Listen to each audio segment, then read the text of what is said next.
You're listening to Project Oncology on ReachMD. On this episode, Dr. Paola Marignani will discuss how small cell RNA sequencing and machine learning are advancing lung cancer care, which she spoke about at the 2025 World Conference on Lung Cancer. Dr. Marignani is a professor in the Department of Biochemistry and Molecular Biology at Dalhousie University in Halifax, Nova Scotia. Let's hear from her now. So single-cell RNA sequencing analysis of primary lung cancers provides a level of granularity that traditional next-generation sequencing has not provided. Specifically, it gives us a great deal of information about tumor heterogeneity because this technology gives us information about the diverse cell population within a tumor. So unlike traditional bulk RNA sequencing, a primary tumor is taken from a patient, then it is basically grounded up, and then it's prepared for sequencing. And when you do that, even though it's made up of all these different types of cells, we really don't know the complexity of that tumor. We do get information about the genetic material. Now, that is traditional next-generation sequencing. Single-cell RNA sequencing allows us to take that same patient tumor, dissociate all the different cell types within that tumor, and then we conduct next-generation sequencing on all the individual cells within that tumor.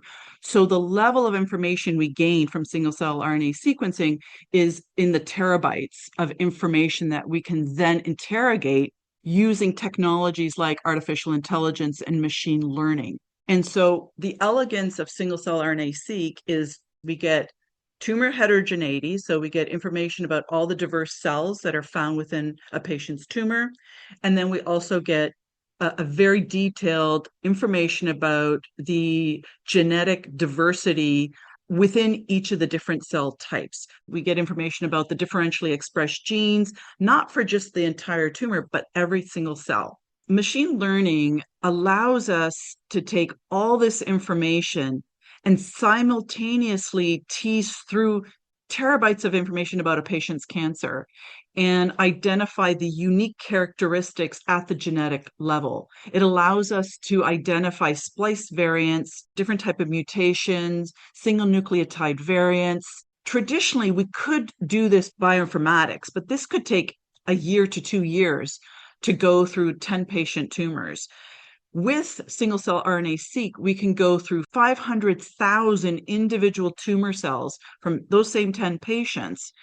And with this large language modeling and all the different types of machine learning that we can apply, we're able to get significantly more information in a shorter time frame, and we can do it simultaneously. The other part of the machine learning is it allows us to create algorithms for predictive modeling.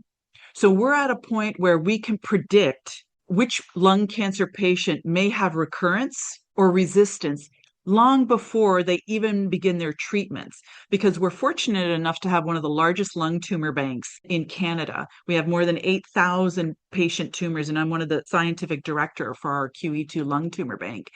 And with that, we have all this information about the patients, and we're able to go in and take all these tumors and do this massive analysis and determine which patient is likely to recur, which patient is likely to be responsive, which patient, the most classic drug that's used to treat an EGFR mutation may not work. So machine learning has allowed us to identify or create these algorithms for predictive modeling.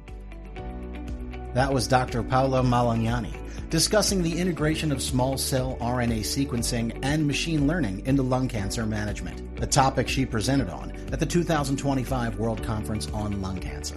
To access this and other episodes in our series, visit Project Oncology on ReachMD.com, where you can be part of the knowledge.